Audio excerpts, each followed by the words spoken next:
buddy of mine, called me up and told me that he has got a ship and he doesn't know what to do with it. Well, I guess it all started when Ted Arison had a management team and no company. It was in the fall of 1971. Arison Shipping Company, which the DBA was Norwegian Caribbean Line at the time, had separated from Knut Kloster, the owner of the vessel. He had a loyal management team, but he had no ship. So I sent somebody over to check the ship, and I called him back and said, you know what, sink that ship. Finally, I sold it for him as scrap. And at that point I said, my God, if you're interested, if I got a deal for you, I've got a whole staff of people, and we don't have a ship, but we need a ship. So we made a deal that I'll buy a ship, and I'll give him my staff, and we'll create a subsidiary of AITS, and this ship will start a new cruise line. So we went to Europe and found the Empress of Canada, which was a transatlantic liner that was built in 1960. And he convinced his friend Meshulam Riklis to fund the venture and set up a company called Carnival Cruise Lines. The Empress of Canada was a magnificent ship, and I absolutely fell in love with that ship. I knew this is it. And I decided this is what I want to buy, and eventually we bought her, and she was the Mardi Gras for the beginning of Carnival Cruise Lines. The ship was brought into service in March of 1972, and it ran aground on its maiden voyage. The drink of the day was Mardi Gras on the rocks. It was a very inauspicious beginning. It made all the papers around the world. Here was this very large ship aground within sight of Miami Beach. It was embarrassing, to say the least.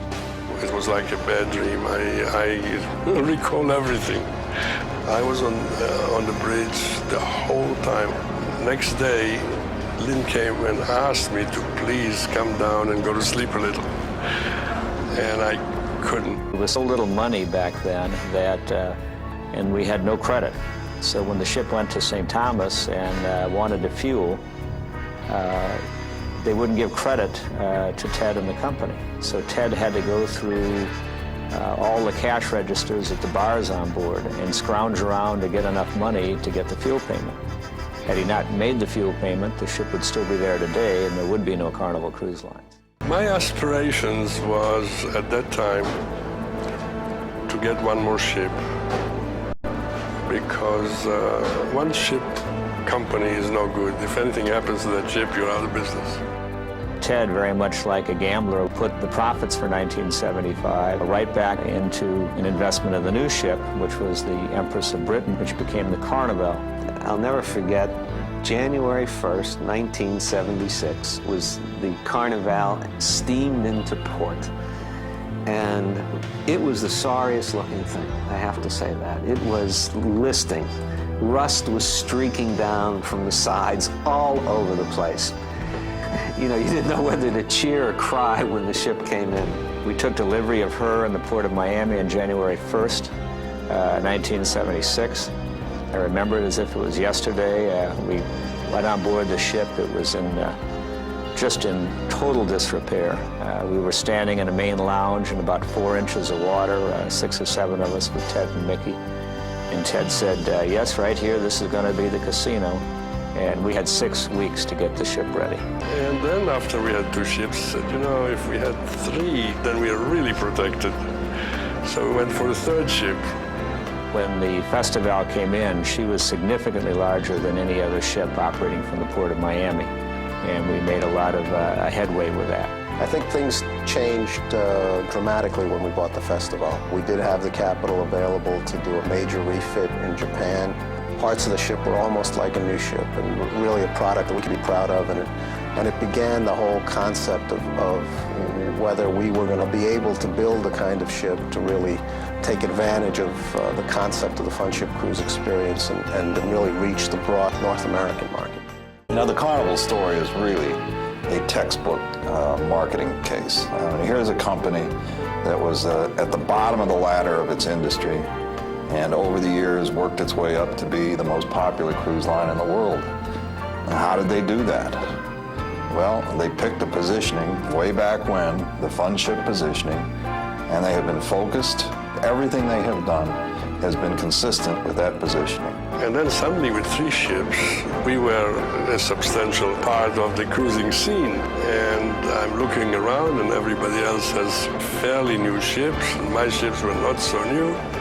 So it's about time to start building our own ships. And from the acquisition of the Carnival and the Festival came a brand new ship called the Tropical, which was so unbelievable to us because we had been operating older vessels that had other lives, and all of a sudden Mr. Harrison donated a brand new ship to our fleet, which made us all feel like we were pregnant fathers and mothers accepting delivery of this new baby. The Tropical was somewhere between the new generation of ship and old generations of ship. It was our first new ship. It was the first ship that we began to work with the modern techniques of shipbuilding. And we built a good ship. In the early 80s, when we introduced the Tropical, we made the decision to build 3 brand new ships, now known as really as the holiday class of vessels, and that really was a huge step for us. It was a commitment of nearly $500 million in new buildings at a time where nobody was building ships in that kind of mentality of more than one contract at a time. It was clear how much we had learned from the building of the Tropical and how that worked its way into the design of the Holiday. The single promenade, using that promenade as a public space. I mean, to me, I think that's the greatest single feature that Carnival has introduced into the cruise ship market. We realized we had to reach a far greater part of the potential traveling market, and that's when we focused on television advertising and hired Kathy Lee. I think in early 1984, that decision was taken, and we were on network television in the middle of 1984. Clearly, that had a huge impact on the brand, and cruising in general just exploded from the exposure that campaign and the success of that campaign. We looked at 200 female spokespersons, and we finally narrowed it down to about 5. I remember it was Joyce DeWitt and Bernadette Peters and Sandy Duncan and Kathy Lee Crosby and this person named Kathy Lee Johnson. And so we came over here to Carnival and said, okay, here are the 5 choices. And we eliminated Joyce DeWitt. Really couldn't sing, but she could dance. And Bernadette Peters hated the sun and got seasick. And Sandy Duncan was pregnant at the time. And Kathy Lee Crosby a little too racy.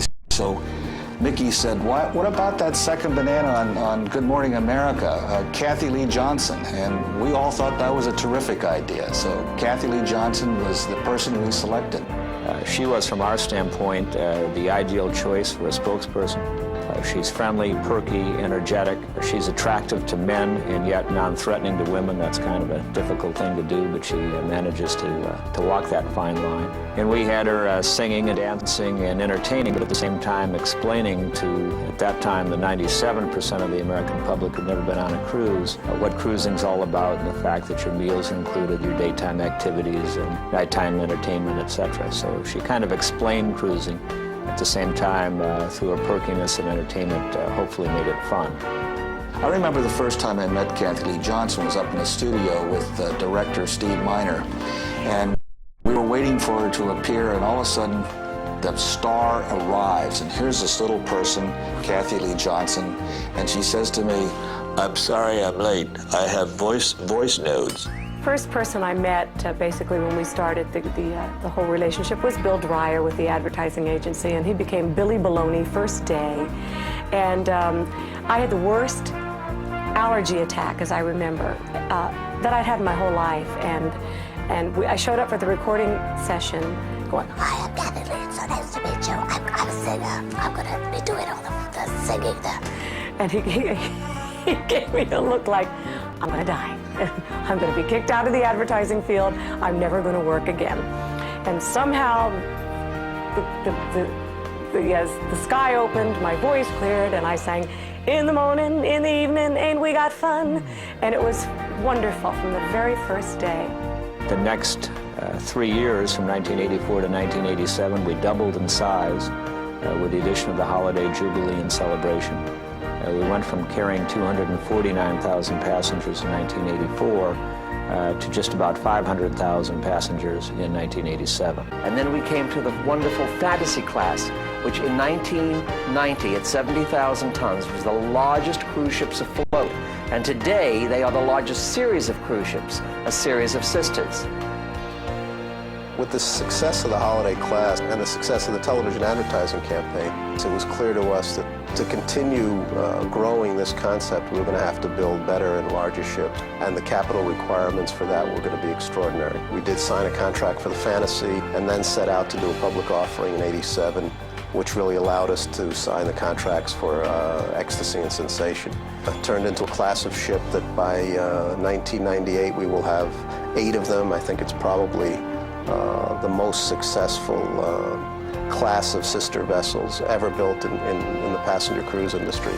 After the Fantasy and Ecstasy were in the water, we determined that the success of that design was really quite strong, so we went ahead and then ordered the Fascination, then the Imagination, and then the Inspiration.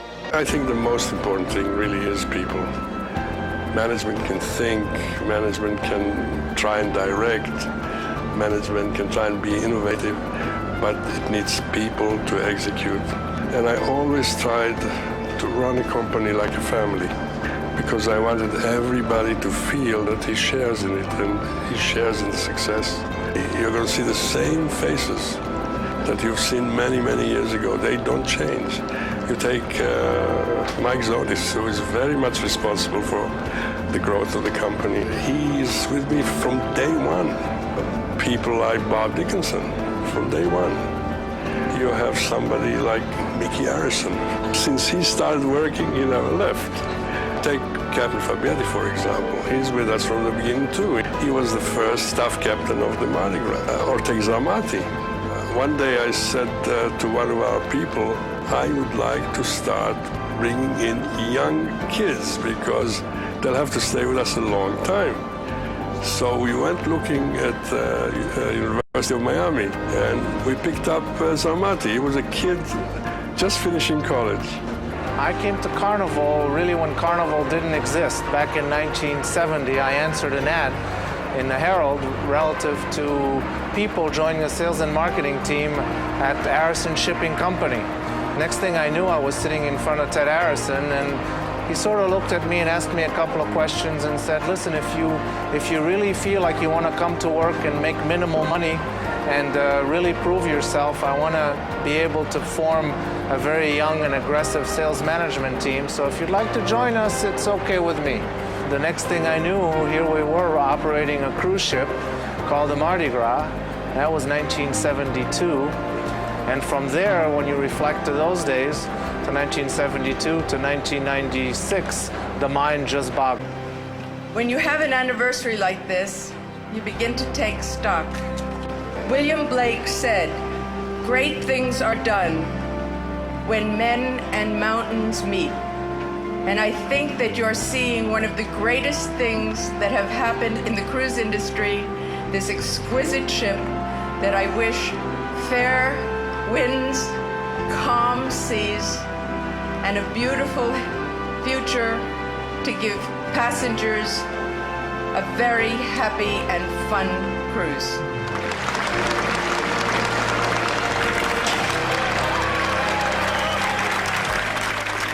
I'm very proud. I don't think anybody has done what we've done to start with one old ship and build himself to such a crescendo.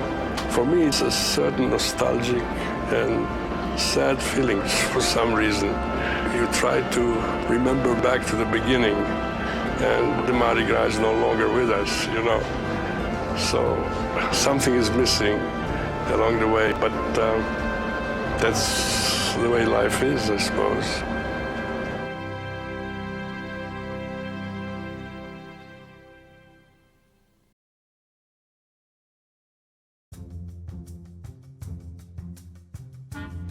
I'm here on the Carnival Mardi Gras. This will be the largest ship for the largest cruise line, and it's, as you can see, still very much under construction. Ted Harrison dreamed of redefining the cruise vacation experience, making it accessible to anyone and everyone. We started out, Matt, with older refurbished ships, but then in the 80s, of course, we built the Tropical. Now this kicked off an industry-wide multi-billion-dollar shipbuilding boom, which, if you think about it, still continues to this day. Did you know that Carnival was the first cruise line to advertise on network television with the premiere of a groundbreaking ad campaign starring Kathy Lee? Caribbean's fabulous. Every island has its own personality, its own flavor. But the place I like best of all, and I'm sure you will too, is right on board my ship, the Superliner Celebration. If they could see you now, out on a fun ship cruise, eating fancy food and doing what you choose, I'd like your friends back home to get a good look at the first-rate Carnival cruise that you took. All I can say is, wow, hey, look at where you are. Tonight you're living pow, just like a movie star. What a fun ship, holy cow. They'd never believe it if your friends could see you now. Hi everybody, Kathy Lee Gifford here. I don't know if you remember, but I was a spokesperson for Carnival Cruise Line for 20 years, a long time ago.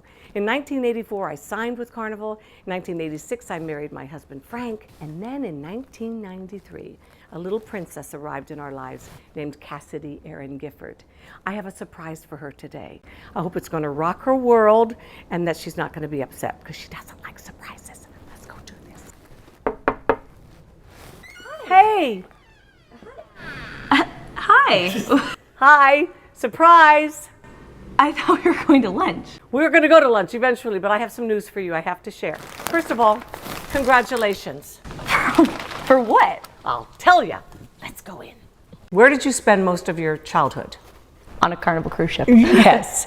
Well, Christine Duffy, president of Carnival Cruise Lines, called me a couple of weeks ago and said, Kathy, we have a brand new superliner, the Carnival Celebration. Is that the one you were the godmother? Yes, yes, back in 1987. She called me to say, we would like to pass the torch on to your daughter, Cassidy. We would love her. Oh I'm going to cry. We would love her to be the godmother on the brand new Carnival Celebration and christen it November 20th in Miami. I'm blown away. I'm so thankful and excited. And Carnival has been such a huge part of our family, pretty much my entire childhood. I don't know what to say. Thank you. Well, you need to say yes. We need an official yes so we can count on it and I can make plans. Yes, absolutely. Thank you so much. Honestly, I don't mean to sound like a broken record, but the majority of all of my earliest memories were our family trips on Carnival, and they're a part of our family, and I know they've been even longer a part of your life and your legacy that you're leaving on, so it's an extraordinary blessing and honor to be asked. So thank you so much, and I'm so excited. If they could see me now out on that fun ship cruise. I love you, baby.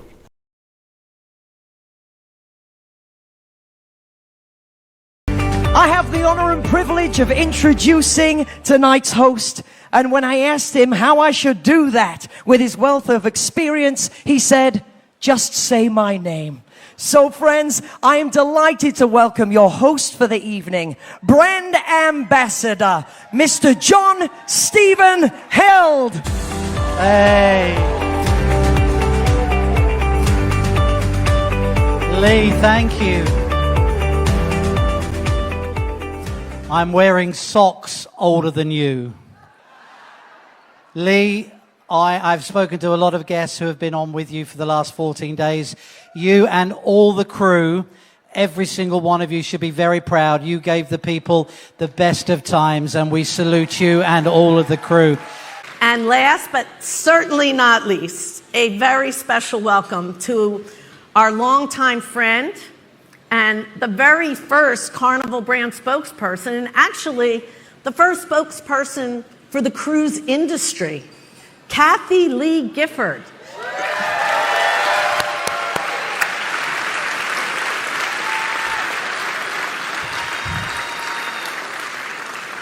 Now, Kathy is here with our godmother, her daughter, Cassidy, and she is passing the torch.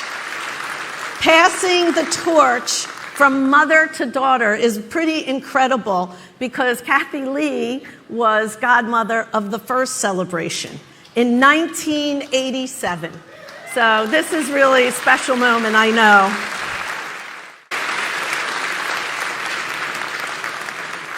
Now, this is the second iteration of a Carnival Celebration ship, and while they share the same name, I think that's about it. The MS Celebration was in service from 1987 to 2008. Look at her, she was so cute. And this was a big ship at that time. 47,000 gross tons she was, with guest occupancy of about 1,500. Today's Carnival Celebration is 182,000 gross tons with a guest occupancy of more than 6,000. Now, believe it or not, John Heald and Kathy Lee and Mickey aren't the only ones that were here for the first celebration. There are 50 team members currently working on this ship who worked on the original celebration.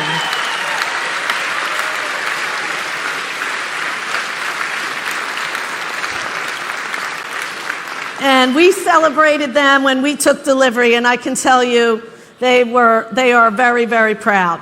Now, over the last 50 years, we have been very fortunate to have had many legendary godmothers for Carnival ships.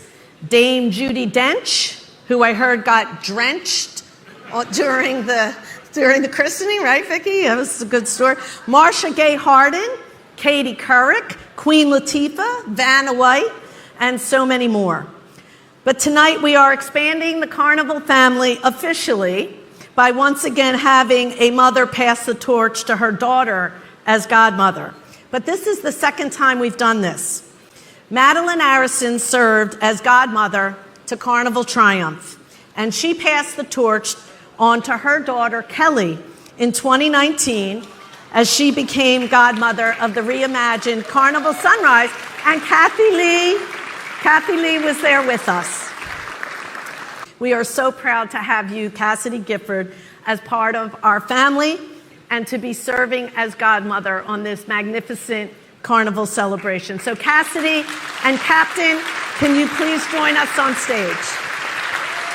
Ladies and gentlemen, the godmother of Carnival Celebration, Cassidy, Captain Vincenzo, and we'd like you to now take a look at the screens here because they are going to magically change, and we've got this very, very special cake.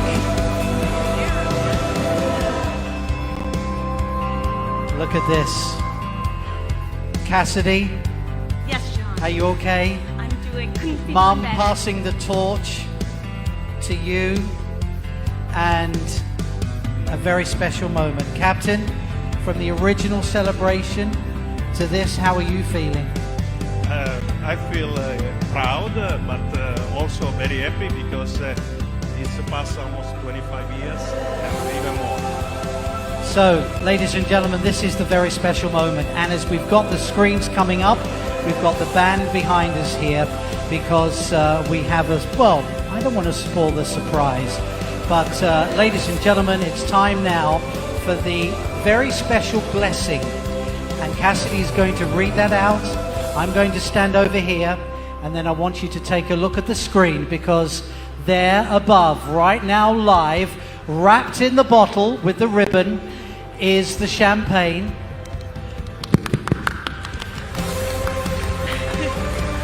We have lots of brands of champagne on this ship. We also have something called gift wine, which I hear is really, really good.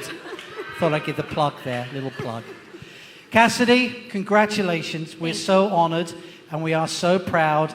Mum's proud, Christine, the captain, all of us. Would you please now officially name the Carnival celebration? It would be my absolute pleasure. In observance of the ancient and sacred traditions of the sea, I hereby name this ship the Carnival Celebration.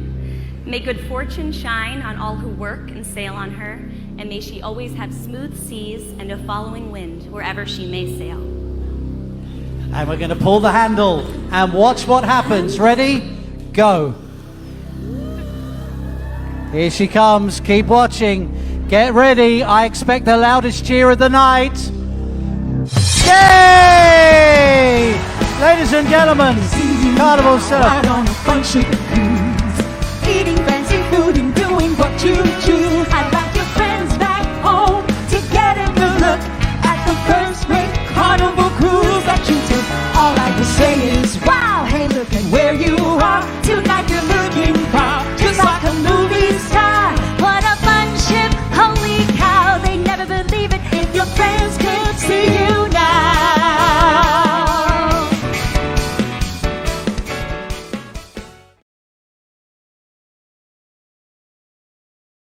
Oh yeah. I think we got one time for one more tonight. Come on.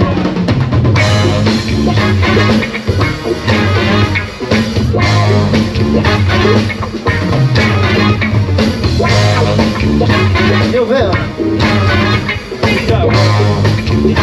You ready?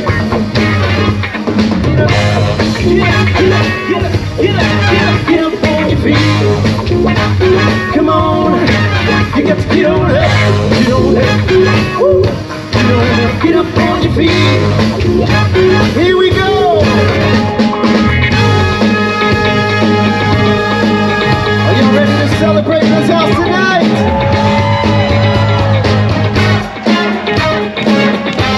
Sing.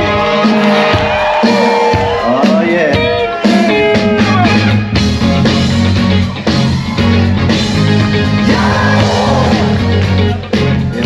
Celebration.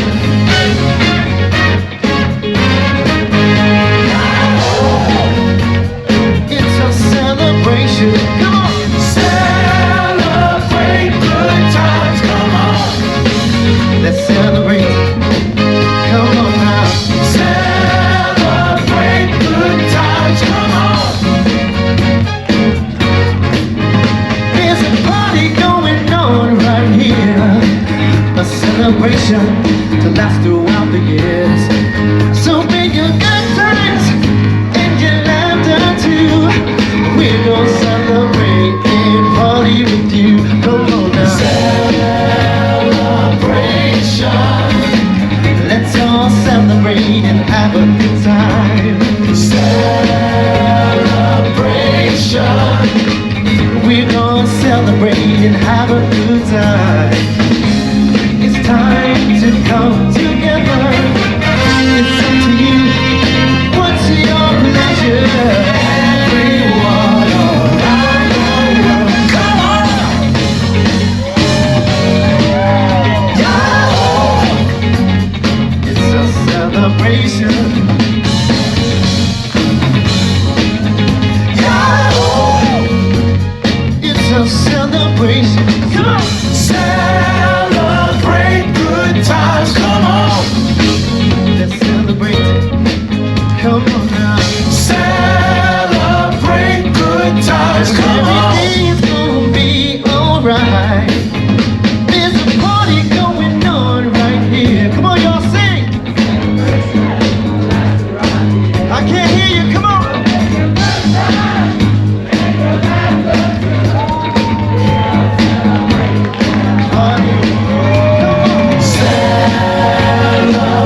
alright. Come on, let's celebrate. Come on, y'all, one more time. Sing, sing.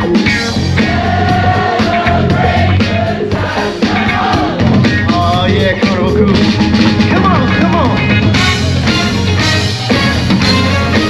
'Cause everything's gonna be alright. Come on. Celebrate good times. Come on. Well, you ready? Come on. Here we go. We hope you had a good time. We hope you had a good time tonight. We hope you had a good time. Yeah. We hope you had a good time. We hope you had a good time tonight. We hope you had a good time. We hope you had a good time tonight. We hope you had a good time. We hope you had a good time tonight.